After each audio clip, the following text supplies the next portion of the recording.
மாதம் கர்த்தர் கொடுத்த வாக்கு தத்துவம் ஒரு விசை கூட கண்களை மூடுவோம். கர்த்தாவே, இந்த நாளிலே நாங்கள் தியானிக்கிற வேத வசனம் எங்களுக்கு அது பிரயோஜனமாக இருக்கட்டும். இந்த வார்த்தையின்படியே கர்த்தர் ஒவ்வொருத்தரையும் நீங்கள் ஆசீர்வதிங்கப்பா. ஆண்டவரே, இந்த வார்த்தை இந்த மாதம் முடியும் பொழுது அப்படியே அவங்க வாழ்க்கையில் நிறைவேறணும். இந்த வார்த்தை நிறைவேறி ஆண்டவரே இவங்களுக்கு ஒரு அற்புதத்தை செய்து ஒரு அதிசயத்தை செய்து கர்த்தர் நன்மை பாராட்டணும் சொல்லி இன்றைக்கி வந்திருக்கிற ஒவ்வொருத்தரையும் ஆசீர்வதிக்கிறோம். இந்த மே தினத்திலும் ஆண்டவரே, இந்த மே தின ஆண்டவரே, இந்த ஆராதனையின் வாக்குத்தத்த நாளிலும் கர்த்தர் ஆசீர்வதிப்பீராக. இயேசு கிறிஸ்து மூலமாய் ஜெபிக்கிறோம் நல்ல பிதாவே, ஆமேன் ஆமேன். உட்காருங்க எல்லாரும். வாசிப்போம். பிலிப்பியர் நிருபம், பிலிப்பியருடைய நிருபம் எடுத்துக்கொள்ளுங்க. 274 பக்கம் எடுத்துக்கொள்ளுங்க. 4ஆம் அதிகாரம், புதிய ஏற்பாட்டில் 274வது பக்கம் நீங்கள் எடுத்துக்கொள்ளுங்க. பிலிப்பியர் 4:19 சத்தமாக ஒருத்தர் வாசிங்க. என் தேவன் தம்முடைய ஐஸ்வரியத்தின்படி உங்கள் குறைவை எல்லாம் கிறிஸ்து இயேசுவுக்குள் மகிமையிலே நிறைவாக்குவார். அல்லேலூயா. அப்போ எல்லாரும் சேர்ந்து சொல்லுவோமா? என் தேவன் தம்முடைய ஐஸ்வரியத்தின்படி உங்கள் குறைவை எல்லாம் கிறிஸ்து இயேசுவுக்குள்ளே மகிமையிலே நிறைவாக்குவார். அல்லேலூயா. அப்போ அநேக வசனங்களை வச்சு ஜெபித்து கொண்டிருந்த பொழுது ஒரு 2 நாளாக இந்த வசனம் என் வாயில் வந்துக்கிட்டே இருந்துச்சு. என் தேவன் தம்முடைய ஐஸ்வரியத்தின்படி உங்கள் குறைகளை எல்லாம் கிறிஸ்து இயேசுவுக்குள்ள மகிமையிலே நிறைவாக்குவார். குறிப்பாக என்னுடைய பிறந்த நாளுக்கு நிறைய வசனங்களை சொல்லி ஜெபம் பண்ணிக்கிட்டே இருந்தேன். நேற்று ஒரு மீட்டிங்க்கு போயிருந்தோம். அப்போ அந்த மீட்டிங் போயிருக்கும் பொழுது ஒரு பாஸ்டர் வந்தார். பாஸ்டர் வந்துட்டு, உங்களுக்கு இன்றைக்கி தானே பிறந்த நாள் அப்படின்னு கேட்டார். இல்லை பாஸ்டர், 28ஆம் தேதி முடிஞ்சிட்டு, நான் உங்கள் எஸ்எம்எஸில் பார்த்தேன், ஸ்டேட்டஸ் எல்லாம் பார்த்தேன், இன்றைக்கி தான் நீங்கள் கொண்டாடினீங்க போல இருக்குது, நான் சரியாக பார்க்கல அப்படின்னு சொல்லி கையை பிடிச்சிட்டு ஒரே ஒரு வசனத்தை சொல்கிறேன் அப்படின்னு சொல்லிட்டு, நான் இந்த வசனத்தை நாளைக்கு கொடுக்கணும்னு சொல்லி ஜெபம் பண்ணிக்கிட்டு இருக்கும்போது கையை பிடிச்சிட்டு சொன்னார், என் தேவன் தம்முடைய ஐஸ்வரியத்தின்படி உங்கள் குறைகளையெல்லாம் கிறிஸ்து இயேசுக்குள்ள மகிமையில் நிறைவாக்கும். அவர் சொன்னார், இந்த மாதம் இந்த வருஷம் உங்களுக்கு நிறைய குறைவெல்லாம் நிறைவாகும் பிரதர் அப்படின்னு சொல்லிட்டு அதை மட்டும் சொல்லிவிட்டு அவர் என் கூட பக்கத்தில் இருந்து சொல்லிட்டார். எனக்கு ரொம்ப ஆச்சரியமாக இருந்துச்சு. தேவன் பார்த்திங்கன்னா பேசுகிற விதமெல்லாம் ரொம்ப ஆச்சரியமாக இருக்கும். அது பார்த்திங்கன்னா நான் ரொம்ப வசனத்தை நேசிக்கிறதுனால வசனத்தின் மூலமாக என்னோட பேசிக்கிட்டே இருப்பார். வசனத்தின் மூலமாக பேசுகிறது மாத்திரமல்ல, அந்த வசனத்தின் மூலமாக பேசுகிற தேவன் என்ன பண்ணுவார்னா அதை நிறைவேற்றுவார்.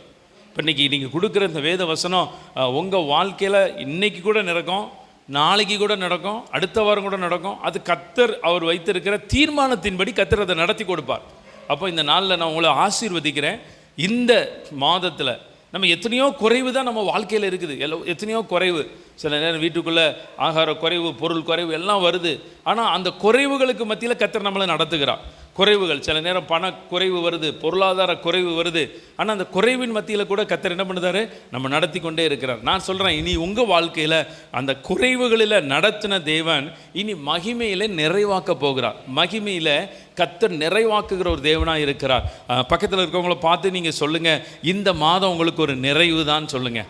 இந்த மாதம் உங்களுக்கு நிறைவு. குறைவே நீங்கள் தேடி என்ன பண்ண மாட்டீங்க, காணாமல் இருக்க போகிறீங்க. கர்த்தர் உங்களை ஆசீர்வதிப்பார். இந்த மாதம் உங்களுடைய எல்லா குறைவுகளை கர்த்தர் நிறைவாய் மாற்றுவார். வேதத்திலிருந்து ஒரே வேத பகுதி இன்றைக்கி நம்மளுக்கு லீவாக இருக்கிறதுனால நான் ஒரு 10 நிமிஷம் நான் எடுத்துக்கொள்கிறேன். ஒருத்தனுடைய வாழ்க்கையில் ஒரு குறைவு வருது. கர்த்தர் அந்த குறைவை எப்படி நிறைவாக்கினார் அப்படின்னு சொல்லிட்டு நம்ம எல்லாம் தியானிக்க போகிறோம். நமக்கெல்லாம் தெரிந்த ஒரு வேத பகுதி தான் லூக்கா எழுதின நற்செய்தி நூல் 15ஆம் அதிகாரத்தை நீங்கள் எடுத்துக்கொள்ளுங்க. லூக்கா எழுதின நற்செய்தி நூல் 15ஆம் அதிகாரத்தை நீங்கள் எடுத்துக்கொள்ளுங்க. அந்த 15ஆம் அதிகாரத்தினுடைய 13, 14, 15 ஒருத்தர் வாசிங்க. வாசிங்க.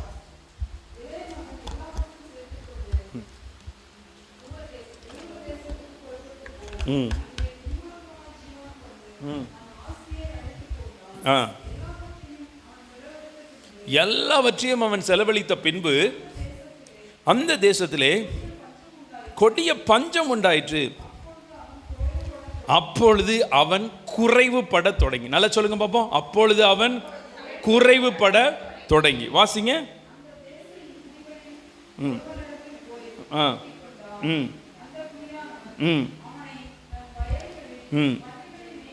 பன்றிகளை மேய்க்கும்படி அனுப்பினான். கவனிங்க. இப்போ ஒருத்தனுடைய வாழ்க்கையில் குறைவு வருது. எல்லார் மனிதனுடைய வாழ்க்கையிலையும் குறைவு வரும். கானாவூர் கல்யாண வீட்டில் இயேசு கிறிஸ்து இருந்தார், அங்கேயும் தான் குறைவு வந்துச்சு. அப்போ இயேசு கிறிஸ்து இருக்கும் பொழுதும் குறைவு வரும், இல்லாத வாழ்க்கையிலையும் குறைவு வரும். நீங்கள் நல்லா தெரிந்து கொள்ளணும். கர்த்தர் உங்களோடு இருக்கிறார் அப்படின்னா குறைவுகள் நிச்சயமாக நிறைவாகும். நீங்கள் கர்த்தரை விட்டு விலகி போகிறீங்க, அப்போ ஒரு குறைவு வருதுன்னா கர்த்தரிடத்தில் திரும்புவதற்கு தான் கர்த்தர் அந்த குறைவு அனுபவிப்பார். நீங்கள் நல்லா தெரிந்து கொள்ளணும். இப்போ குறைவுபடுது பாருங்கள், எல்லாவற்றையும் அவன் செலவழித்ததுக்கு பிறகு தான் பஞ்சமே வருது. எல்லாவற்றையும் செலவழித்த பிறகு. அப்போ தேவ பிள்ளைகள் நீங்கள் இருக்கிறீங்க, உங்கள் வாழ்க்கையில் எல்லாவற்றையும் என்ன பண்ணக்கூடாது? செலவு பண்ணக்கூடாது, இன்வெஸ்ட்மெண்ட் பண்ணணும்.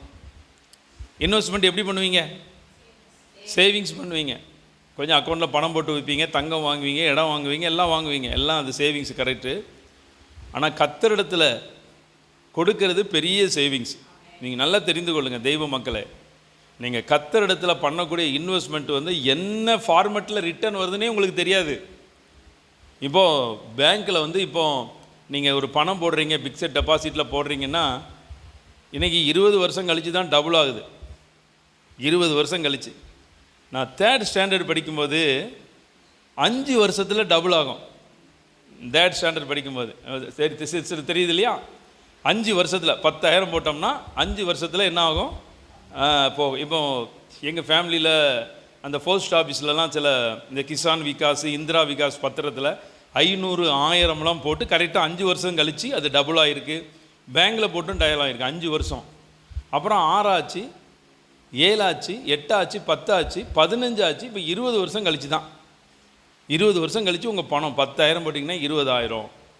நான் நல்லா தெரிந்து கொள்ளுங்கள், கர்த்தருடைய சமூகத்தில் நீங்கள் விதைக்கிற காணிக்க, தசம பாகம், சிறப்பு எல்லாவற்றையும் கர்த்தர் எந்த சூழ்நிலையில் எந்த நேரத்தில் டபுளா, ட்ரிபிளா, 100 மடங்கு, 1000 மடங்கு திருப்பி தருவாருங்கிறது கர்த்தருடைய கரத்தில் இருக்குது. இப்போ நீங்கள் தேவனுக்கு கொடுக்கறத நீங்கள் கரெக்டாக கொடுத்து கொண்டே இருங்க, கர்த்தர் அதை கணக்கு வைக்கிறார். இப்போ பாருங்கள், எல்லாவற்றையும் அவன் செலவழிச்சிட்டான். எல்லாவற்றையும் செலவழித்த பிறகு தான் என்ன வருது அப்படின்னு பார்த்தீங்கன்னா, அந்த தேசத்திலே கொடிய பஞ்சம் உண்டாயிற்று. அப்பொழுது அவன் குறைவுபட தொடங்குதான். நம்ம வீட்டுக்குள்ளே பணமெல்லாம் போனதுக்கப்புறம் தான், இப்போ நம்ம வீட்டில் சம்பளம் வாங்குகிறோம், நாங்கள் சேலரியில் இருந்த நாட்களில் உள்ள சில காரியத்தை சொல்கிறோம். 10ஆம் தேதி 15ஆம் தேதி வரைக்கும் என்ன இருக்கும்? கையில் காசு இருக்கும், பொருட்கள் வாங்கி வச்சுருப்போம். காசு குறைஞ்சோடனே வீட்டுக்குள்ளே மளிகை ஜாமானும் என்ன பண்ணுவோம்? ஆட்டோமேட்டிக்காக குறைய ஆரம்பிக்கும். எல்லா வீடுகளிலும் உள்ளது தான். நான் உங்களை ஆசீர்வதிக்கிறேன், உங்கள் வீட்டுக்குள்ளே எப்போவுமே அப்பம், தண்ணீர், எண்ணெய் குறைவுபடாது. உங்கள் வீட்டுக்குள்ளே காய் கனிகளுடைய ஆசீர்வாதங்கள் குறைவுபடாது. எல்லா விதமான உணவு பதார்த்தங்களுடைய குறைவுகளை கர்த்தர் வராதபடி கர்த்தர் உங்களை ஆசீர்வதிப்பார். இப்போ என்ன நடக்குது அப்படின்னு பார்த்தீங்கன்னா, அந்த தேசத்து குடிகளில் ஒருவனிடத்தில் போய் ஒட்டி கொண்டான். அந்த குடியானவன் அவனை தன் வயல்களில் பன்றிகளை மேய்க்கும்படி. இந்த ஓமை வந்து யூதர் அவங்களுடைய காரியங்களை பேஸ் பண்ணி சொல்லப்பட்டிருக்கு. நீங்கள் நல்லா கவனமாக கவனிங்க. பன்றிகள் யூதர்களுக்கு ரொம்ப அருவருப்பு. பன்றிகள் எப்படிப்பட்ட அருவருப்பு? ரொம்ப அருவருப்பு. முஸ்லீமுக்கும் அப்படி தான். இப்போ நமக்கும் என்னது? பன்றி அருவருப்பு தான். ஒரு அருவருப்பான பிராணி வந்து பன்றி. அப்போ அவன் வேலை பாருங்கள், ஒரு அருவருக்கத்தக்க சூழ்நிலையில் அவன் வாழ்க்கை மாறுது. நான் சொல்கிறேன், இயேசு கிறிஸ்து கானாவூர் கல்யாண வீட்டில் இருந்தார், அங்கே குறைவு வந்துச்சு.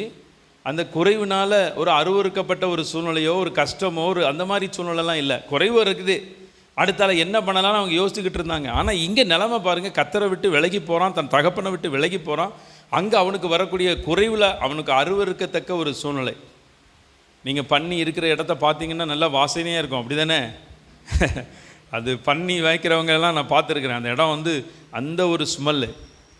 அப்போ அப்படி தான் அவன் வாழ்க்கை பாருங்கள், நாற்றம் எடுக்குது. அந்த நாற்றத்துக்குள்ளே வாழ வேண்டிய ஒரு சூழ்நிலை. மனுஷன் வாழ்க்கையில் குறைவு வர்றது பெரிய விஷயம் இல்லை, நாற்றத்துக்குள்ளே போய் இருக்கிறது சில நாற்றங்கள். அப்போ பன்றிகளை மேய்க்கும்படி அனுப்பினான். அப்பொழுது பன்றிகள் தின்கிற தவிட்டினால் தன் வயிற்று நிரப்ப ஆசையாக இருந்தான், ஒருவனும் அது அவனுக்கு கொடுக்கவில்லை. இப்போ இன்றைக்கி நான் ரெண்டாவது உங்களுக்கு நான் சொல்ல காரியம், அவன் வாழ்க்கையில் குறைவு வந்தவொடனே அவனுடைய சூழ்நிலை, அவனுடைய நிலைமை எல்லாம் மாறி அருவருக்கத்தக்க நிலைமையில மாறுது. அடுத்தபடியாக பாருங்கள், பன்னிகள் திங்கிற தவிட்டுனால தான் வயிறை நிரப்பணும்னு ஆசைப்பட்டான். தவிடு சாப்பிட முடியுமா? தவிடு சாப்பிடவே முடியாது, தவிடு சாப்பிட முடியாது.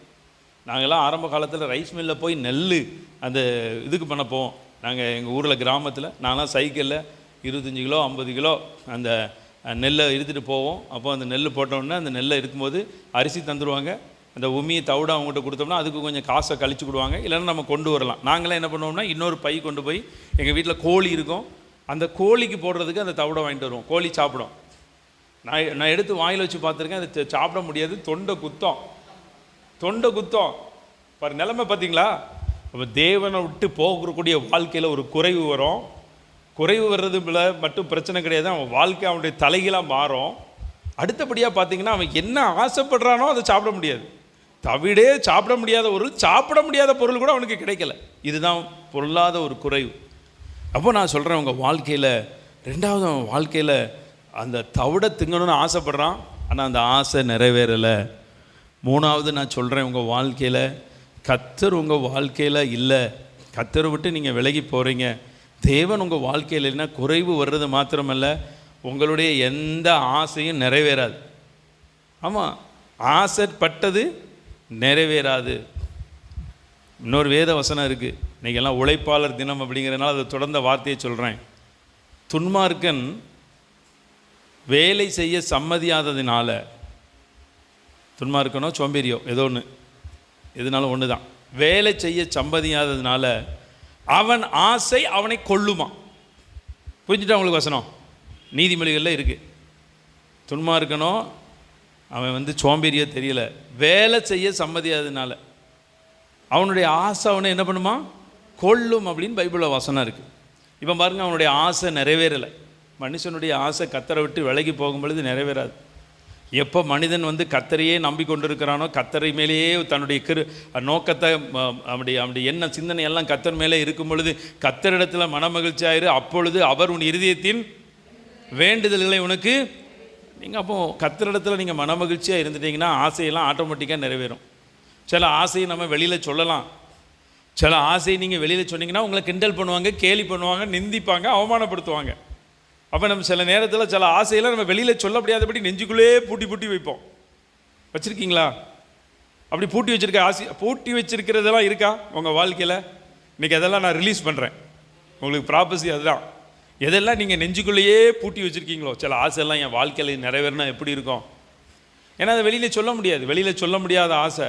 நான் உங்களை ஆசீர்வதிக்கிறேன். இன்றைக்கி நீங்கள் பாருங்கள், இந்த மாதம் உங்களுடைய மன விருப்பம் அப்படியே நிறைவேறி நீங்கள் அப்படியே கர்த்தருக்குள்ள நீங்கள் நன்மையாக மாற போகிறீங்க. ஒரு 5 நிமிஷத்தில் முடிக்கலாம். இப்போ பாருங்கள், 17-18 வாசிங்க பார்ப்போம். அவனுக்கு புத்தி தெளிந்த பொழுது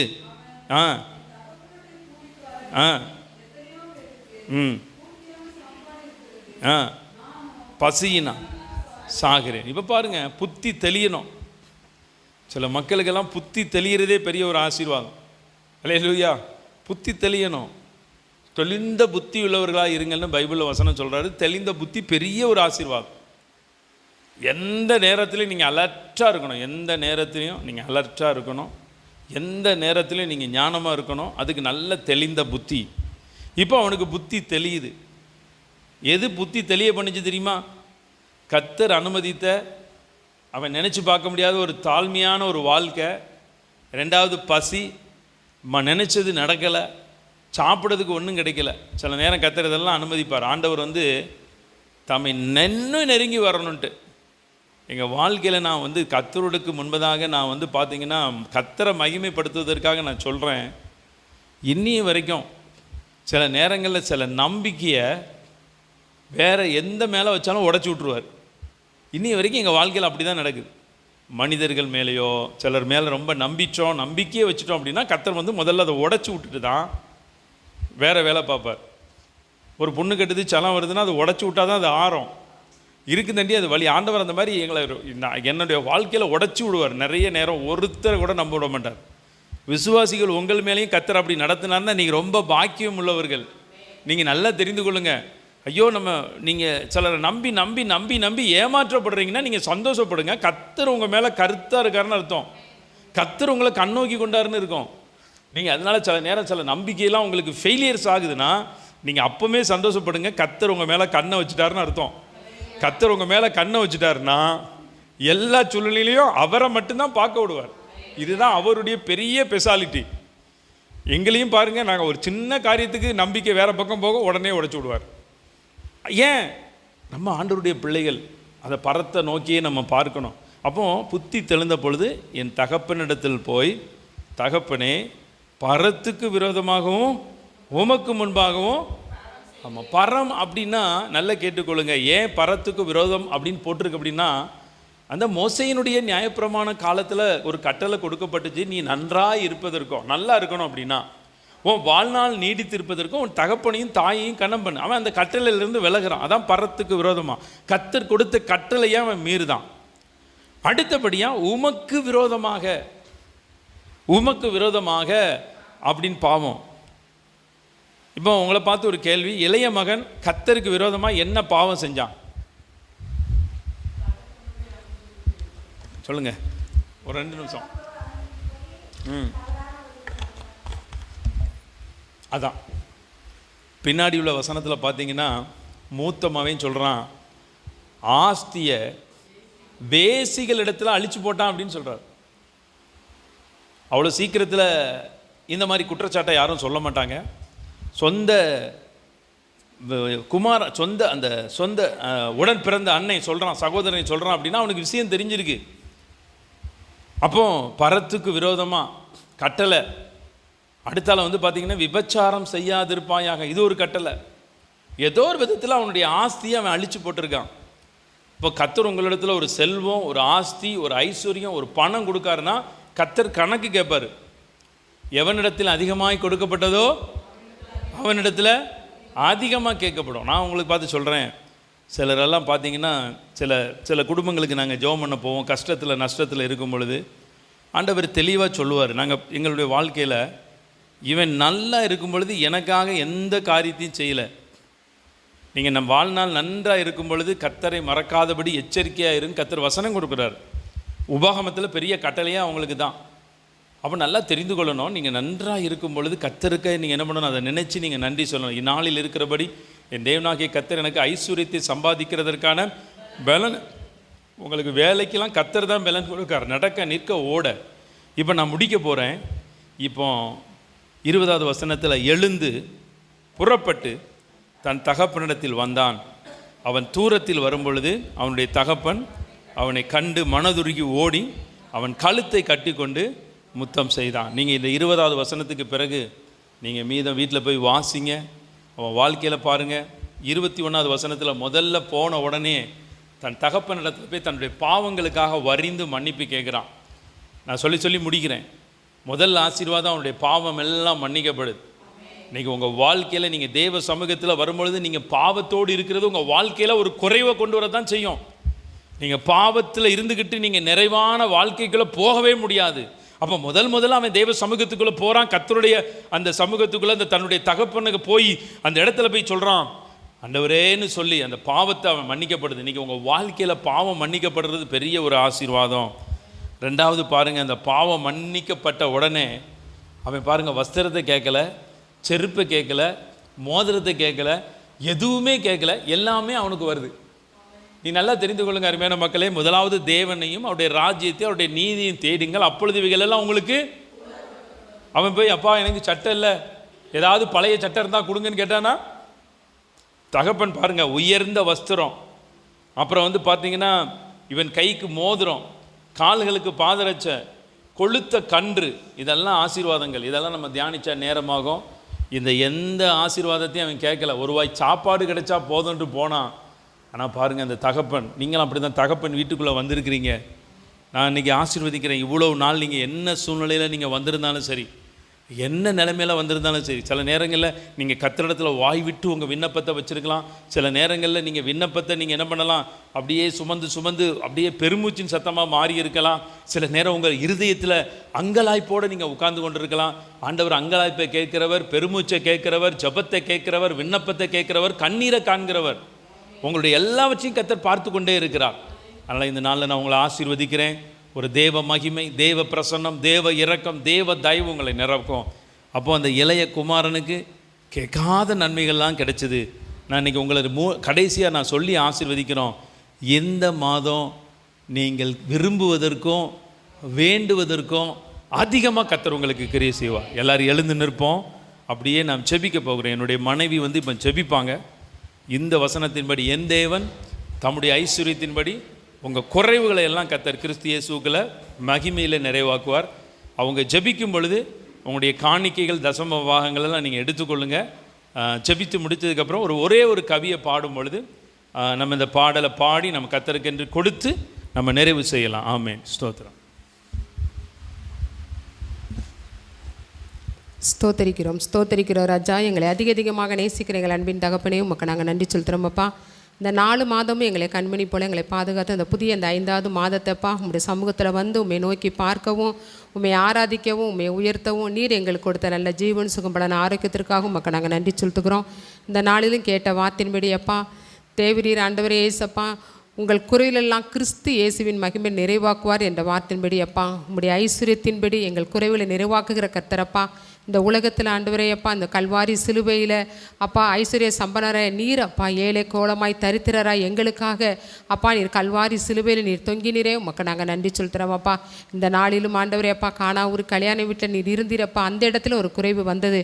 ஆனாலும் நீர் ஆண்டவரே அப்பா அந்த குறைவுகளை நீர் மகிமைப்பட்டீரப்பா. அதற்காக நன்றி செலுத்துகிறோம். இந்த நாளில் நாங்கள் கேட்ட சத்திய வார்த்தையின்படி அப்பா இளையகுமாரன் அப்பா வெளியில் சென்று அப்பா தகப்பனே அநேக உலக பிரகாரமான காரியங்கள் அப்பா தன்னுடைய ஆஸ்திய ஐஸ்வர்ய ஆண்டவரே அப்பா எல்லா கனத்த மகிமையெல்லாம் இழந்தவனாய் அப்பா திக்கற்றவனாய் மீண்டும் தன்னுடைய தகப்பனுக்கு இடத்துல திரும்பி வந்த பொழுது அப்பா அவன் கேட்கலப்பா ஒரு வாய் சாப்பாடு எனக்கு கிடைத்தால் போதும் என்று சொல்லி மனம் திரும்பி உடைய சமூகத்துக்கு நேராக கடந்து வந்த பொழுது ஆண்டவரே அப்பா அவனுக்கு நல்ல ஒரு தகப்பனையப்பா வஸ்திரத்தை கொடுத்து அப்பா தகப்பனை அவனை முத்தமிட்டு அரவணைத்து அப்பா தகப்பனை நல்ல விலை உயர்ந்த வஸ்திரங்களை நீர் கொடுத்தீரப்பா. நல்ல ஒரு முத்திர மோதிரமாக வைப்பேன் என்று சொல்லி அப்பா அந்த அதிகாரத்துக்கு ஒப்பான ஒரு மோதிரத்தை நீர் கொடுத்தீரப்பா.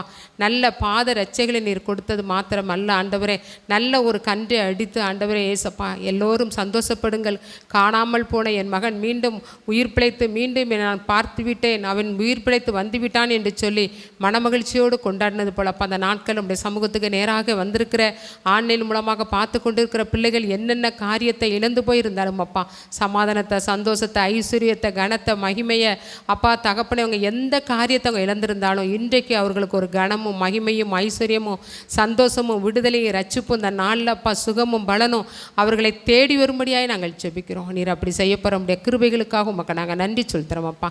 எங்களை தாழ்த்துக்கிறோம், எங்களை வெறுமையாக்குகிறப்பா அந்த நாளிலும் அப்பா முதலாவது தேவனுடைய ராஜ்யத்தை நீதியை தேடுங்கிறப்ப எல்லாம் உங்களுக்கு கூட கொடுக்கப்படும் என்ற வார்த்தையின்படி அப்பா அந்த நாளில் அப்பா அந்த முதல் இந்த தகப்பனின் தேதியில் அப்பா தகப்பனின் இந்த 5வது மாதத்தில் நம்முடைய 5 காயங்களுடைய வல்லமை கிருபை ஒவ்வொருவர்களையும் நிரப்பி ஆசீர்வதிக்கும்படியாக நாங்கள் ஜெபிக்கிறோம். விசேஷமாக ஆண்டவரேப்பா அவருடைய கைகளின் பிரயாசங்களை இந்த நாளில் நீங்கள் ஆசீர்வதிங்கப்பா. உமக்கென்று உடைய ஊழியத்துக்கென்று விதைக்கிற ஒவ்வொரு பிள்ளைகளுடைய வருமானங்களை நீங்கள் வர்த்திக்க பண்ணும்படியாக நாங்கள் ஜெபிக்கிறோம்.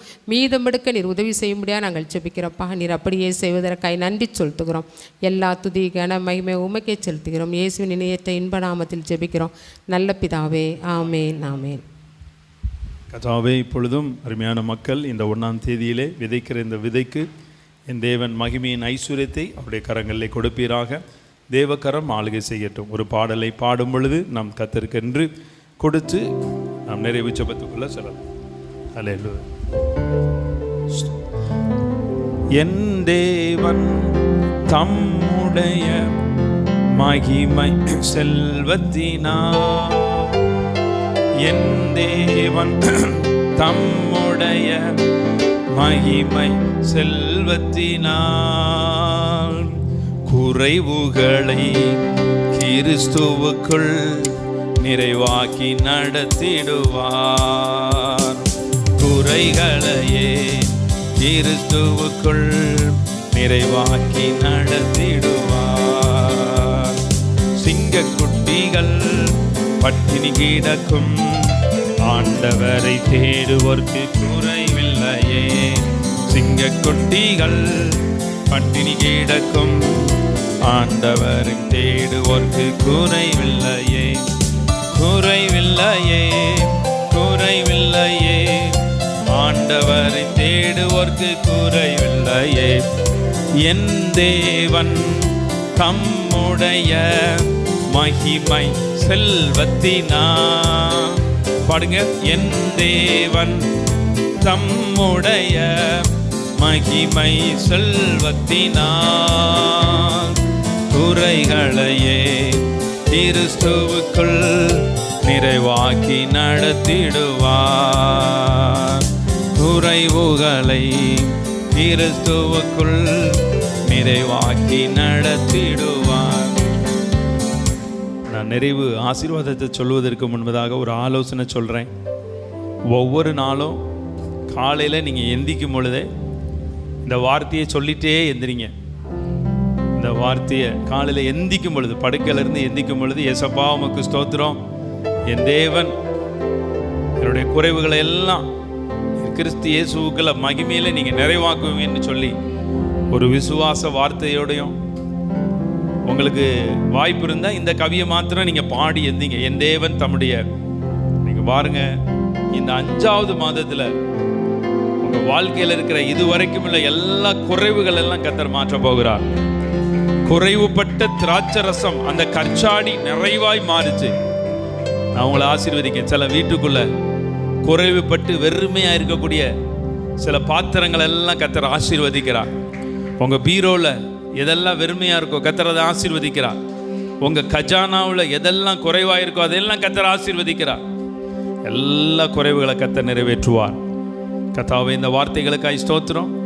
இந்த 1ஆம் தேதி உம்முடைய ஜனங்கள் மேலே இந்த வார்த்தையை நான் வச்சு அனுப்புகிறேன். கர்த்தர் நீர் ஆசீர்வதிப்பீராக. இயேசு கிறிஸ்து மூலமாய் ஜெபிக்கிறோம் நல்ல பிதாவே, ஆமென், ஆமென். ஆத்துமாவே கர்த்தரை ஸ்தோத்தரி, என் முழு உளமையுடைய பரிசுத்த நாமத்தை ஸ்தோத்தரி. ஆத்துமாவே கர்த்தரை ஸ்தோத்தரி, கர்த்தர் செய்த சகல உபகாரங்களையும் மறவாதே.